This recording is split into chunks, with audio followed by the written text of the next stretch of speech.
California is coming after my mud tires. My all-terrain and mud tires, off-road tires are going to be illegal to be sold in California coming soon. Or are they really?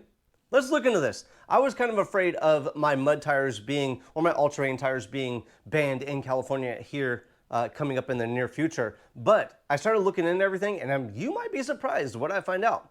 Before we go too far, please hit that like button, subscribe, check out the video library for a ton of automotive helpful DIY videos and emissions deregulations videos. All right, now let's get into this. On my truck, I buy these cheap General Grabbers, I believe they are. Let me figure out what they are. I buy them from Walmart because I'm a cheap butt. Yeah, General Grabber X3 mud terrain tires. These are 33 12.5 by 15. So I'm like, oh my God, these tires, they're either I'm gonna have to buy the more expensive ones or they're just gonna be banned and it's just gonna suck. But if we look at the, excluded tires on this or for this rule, there's a lot of mud terrain and all-terrain tires that are going to be still good to be sold in California. And I'm going to show you what to look for if you are using these tires, either on-road or off-road. It doesn't matter. My tire was actually exempt from this rule, and I'm going to explain why. Okay, so one of the exemptions right here, large off-road tires for use up to 99 miles per hour. What's a large off-road tire? Well, if you look at the definition from the Energy Commission of a large tire, that is a tire that is goes mounted on a 15-inch rim. Sorry, that's a lie. My rim's a 15.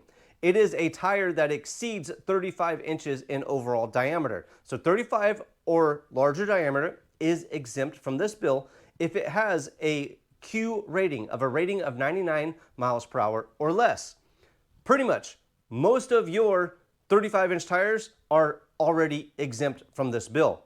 Second, I keep saying bill, sorry, from this rule. From this rule, it's not a bill.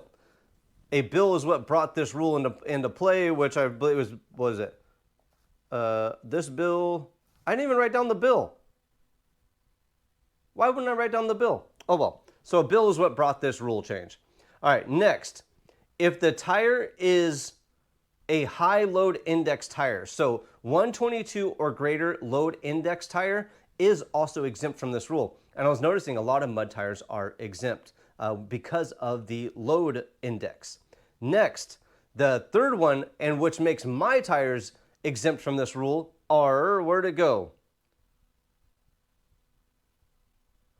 Deep tread tires.